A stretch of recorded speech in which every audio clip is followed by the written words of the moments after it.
අයිබුවන් ලංකාඩ ප්‍රයගුපේ ජව swim basics පාඩම් මාලාවත් එක වලම සාධනම් පිළිගන්නවා මේ තියන අප ප්ලේලිස්ට් එක අපි අන්තිමටම කතා කරේ වැඩ කරන කැකුලේටරයක් කොහොමද හදන්න කියන එක නේද අපි එතින්දි බැලුවා කැකුලේට එකේ කොහොමද එකතු කිරීම වැඩ කරන විදිහට හදන්න කියන එක ඒකත් අපි හෝම්වර්ක් එකක් දුන්නනේ මේ ඉතිරි වැඩට ඒ කියන්නේ වැඩි කිරීම බෙදීම අඩු කිරීම මේ ධන ඍණ ලකුණු දාන ඒවා දශමතිත වැඩ කරන විදිය ගෙදරදී තනියෙන් කරලා බලන්න කියලා ඔයාලා කරාද ඒක?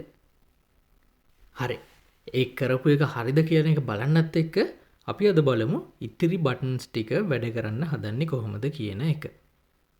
ඉතින් වීඩියෝ එකේ අන්තිම වෙනකන් රැඳිලා ඉන්න. මොකද මේ දශමතිත වගේ දෙයක් අපිට එකපාරකට වඩා ගහන්න බෑනේ. ඒක නවතින්න ඕන. අපි ඒක හදන්න ඕන. ඊට පස්සේ මේ ධන ඍණ ලකුණ එහෙම ක්ලික් කරාට පස්සේ ඒක අගට ඇඩ් කරන්න බෑ. ඒක මුලට ඇඩ් කරන්න ඕන. සහ ඍණ තියෙනවා නම් ආයෙ බොම ධන වෙන්න ඕන. ධන නම් ඒ බොම ඍණ වෙන්න ඕනේ. ඒ වගේ දේවලුත් කරන්න ඕනේ. ඒ ඔක්කොම දේවල් අද වීඩියෝ එකෙන් අපි බලමු. ඉතින් ඔයාලා කාට හරි අපේ කලින් මේ බටන් ටික වැඩ කරන්න හදපු එක එකතු කිරීම වැඩ කරපු එක බලාගන්න බැරුණා නම් මේ උඩ වෙන ලින්ක් එකෙන් ගිහිල්ලා මේ වීඩියෝ එක බලන්න පුළුවන්. හරි. එහෙනම් අපි කෙලින්ම වැඩේට බහිමුකෝ. ඔන්න අපිට එකතු කිරීම වැඩ කරන්න හදාගන්න පුළුවන්. අපි ආයෙ බලමුද? 88 ධන 22 සමානයි කියලා ගහම 110 කියලා එනවා. නියමයි. ඒක වැඩ කරනවා. අපි දැන් ඒ විදිහටම මේ ඍණ ලකුණ බෙදීම වැඩි කිරීම මේ තුනත් ඉක්මනට බලමුද කොහොමද මේක වැඩ කරන්න හදන්නේ කියලා. ඩිසයින් එකට ගියා.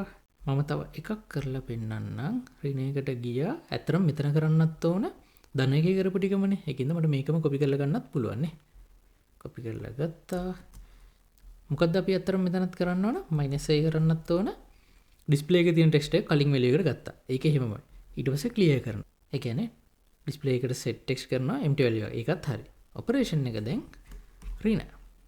ඒ විදියටම බෙදීමට ගියාට පස්සේ බෙදීමේදී කරන්න ඕන කලින් විදිහටම ටෙක්ස්ට් එක ගත්තා empty කරා මේක බෙදීම කියලා දැම්මා.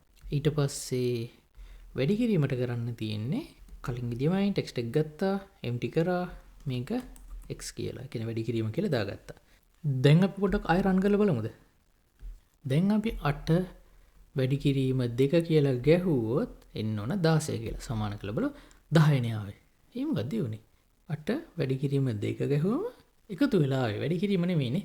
ඒ මොකද උනේ? ඔයාලට මතකද අපි සමාන ලකුණට ගිහිල්ලා බැලුවම ඒකේ අපි කිව්වේ මෙයා එන values දෙක එකතු කරන්න කියලා නේ.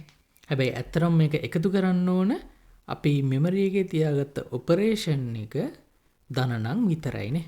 එහෙනම් අපි ඒකට ලියන්න ඕන if operation එකේ value එක මොකක් හරි string value එකක් තව එකකට සමානයිද කියලා බලන්න ඕන නම් අපි කරන්නේ ඒක equals කියලා එකක් තියෙනවා. equals ද බලනවා මොකටද? ධන ලකුණට. ධන ලකුණට equals නම් අපි ගිහිල්ලා මට පුළුවන් මේ line එක උඩට ඇදලා දාන shift එකයි alt එකයි ඔබාගෙන උඩ arrow එක බුණා මේක අපිට කැමති දෙනකට යනවා. හරි. ඒ වගේම අපි දැන් මේ ධන ලකුණනේ එකතු වෙන්නේ. ඒ වගේම අනිත් ටිකත් මෙහෙම ලියමුද? සමාන ලකුණ එබුවම මේක නෙවෙයි නම්. ඒ කියන්නේ else if නම් operation variable එකේ තියෙන value එක ඍණද බලනවා. ඍණ නම් මේක පළවෙනි එකෙන් දෙවෙනි එක අඩු කරා. ඒ විදිහටම තව else if එකක් දාලා operation එකේ value එක බෙදීමද බැලුවා. බෙදීම නම් මේකත් බෙදලා දැම්මා.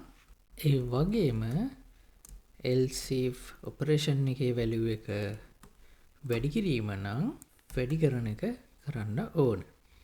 මේ මොකද්ද මේ error එකක් වගේ පෙන්වන්නේ? මෙයා කියන්නේ මේ if else වලට switch එකකට convert කරන්න පුළුවන්ලු. එතකොට අපි මේක අමුතෙන් ලියන්න ඕනද? නෑ, ඒක ලේසියෙන්ම කරන්න පුළුවන්. ඒක මම පෙන්නන්නම්. හැබැයි ඉස්සෙල්ලා අපි මේක run කරලා බලමු. right click කරා run කරාට පස්සේ දැන් අපි බලමු 5න් 2ක් අඩු කරාම 3යි කියලා එනවා. 3ට 2ක් එකතු කරාම 5යි කියලා එනවා. 5 බෙදීම 5 කියන එක බැලුවම 1යි කියලා එනවා. 1 වැඩි කිරීම 8 ගැහුවම 8යි කියලා එනවා. ඒක ෂුවර් නෑනේ. 8 වැඩි කිරීම 2 බලමු 16යි කියලා එනවා. දැන් මේ බටන් ටිකත් හරියට වැඩ කරනවා. දැන් අපි පොඩ්ඩක් බලමුද අර if එක switch එකට convert කරන එක කොහොමද කරන්නේ කියලා. මේ වගේ සජෙෂන් එකක් ආවම IDE එකේ පින් මේ බල්බ් එකක් වගේ එකක් තියෙනවා. මේක ක්ලික් කරාම මෙයා කියනවා කන්වර්ට් කරන්න කියලා මේ විදියට. ක්ලික් කරලා බලමු. ෂා දැක්කද? එයා ඔටෝමැටිකලි අපේ කෝඩ් එක ස්විච් එකකට කන්වර්ට් කරා. දැන් ආයෙ පෙන්වන්න ඕනේ මොකක්ද එක. මේ තව මොකද්ද කරන්න පුළුවන්? මට මේක ඇත්තටම පෙන්වන්න ඕනේ. ඔයාලට පේනවද අපි මේ IDE එකක් යූස් කරනකොට අපි හිතන්න ඕන software engineersලා විදියට වැඩ කරන විදිය ගැන විතරයි. ඒ කියන්නේ logics ගැන විතරයි අපිට හිතන්න තියෙන්නේ. මොන හරි suggestions මොන හරි තියෙනවා නම් ඒව ලේසි කරන්න IDE එක අපිට මාර විදියට support කරනවා. ඒක තමයි මට මෙතන පෙන්වන්න ඕනුනේ. අපි ආයේ කැල්ලකට ගිහිල්ලා බලමු. ඊළඟට අපිට අමතක වෙච්ච වැදගත් එකක් තියෙනවා. මෙන්න මේ ඩොට් එක නේද? අපි ඒක ලිව්වද? ඩබල් ක්ලික් කරලා බලමු. ඒක ලියලා නැහැ. ඒකේ මොකද්ද කරන්න ඕන? මේ වගේ වෙන වැඩේම තමයි ඩිස්ප්ලේ එකේ තියෙන ටෙක්ස්ට් එක ගත්තා. මම මේකෙන් කොපියක් ගන්නම්. කොපියක් කරගෙන මේකට ගිහිල්ලා ඩිස්ප්ලේ එකේ තියෙන ටෙක්ස්ට් එක ගත්තා. ඒකට ඇඩ් කරන්න ඕන ඩොට් එකනේ.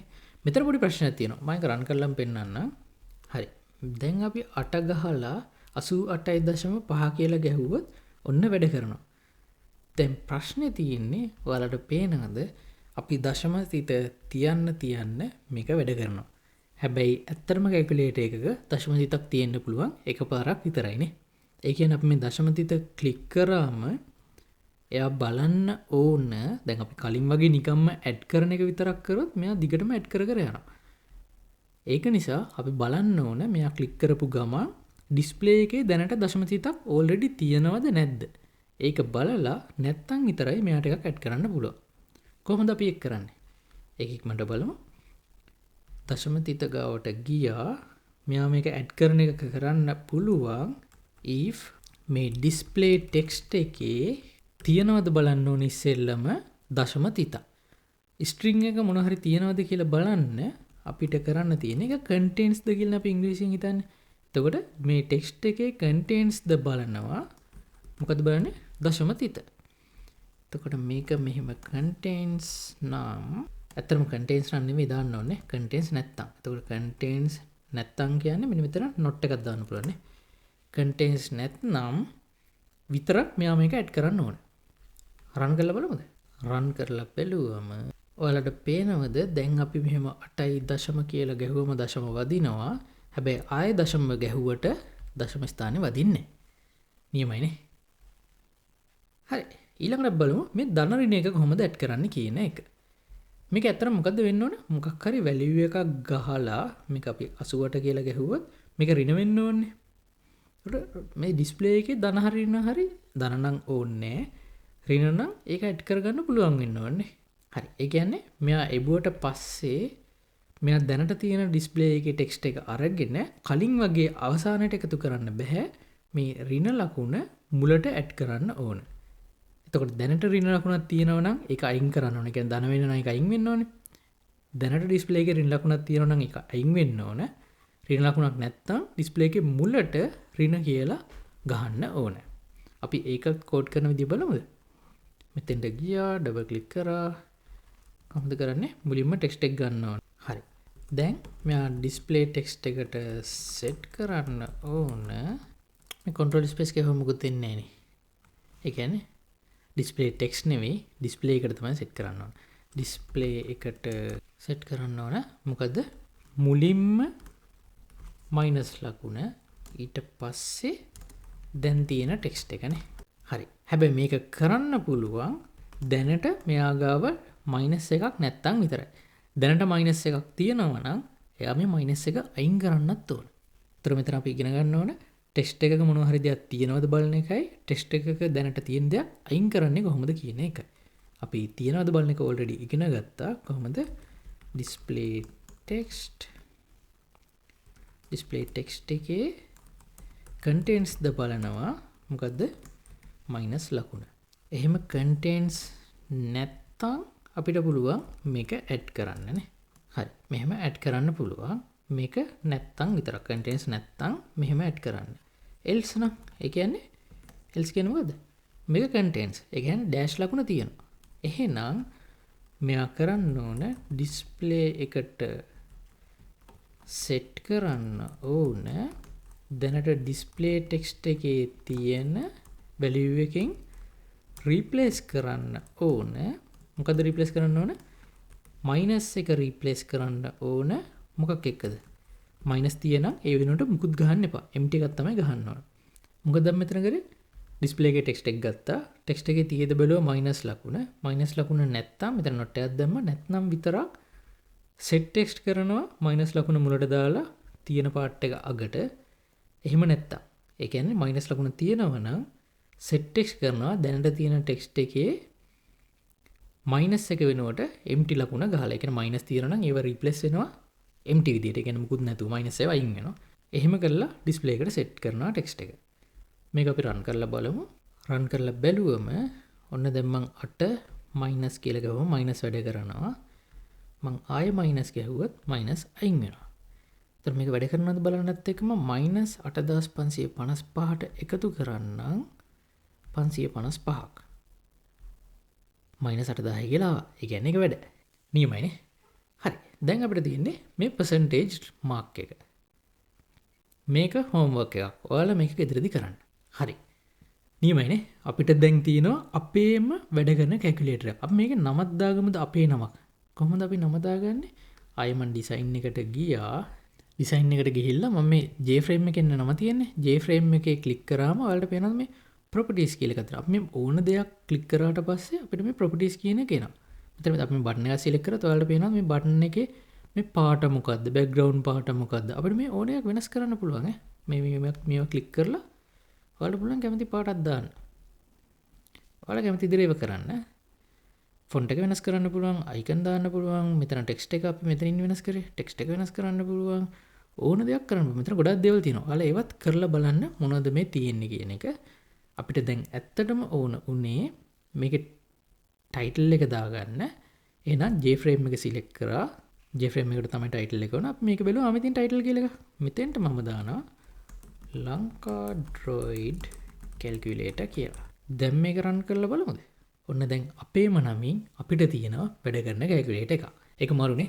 ගෙදර හැමෝටම පෙන්නන්න ඔයා තනියෙන් ඔයාගේම calculator එකක් හැදුවා කියන එක.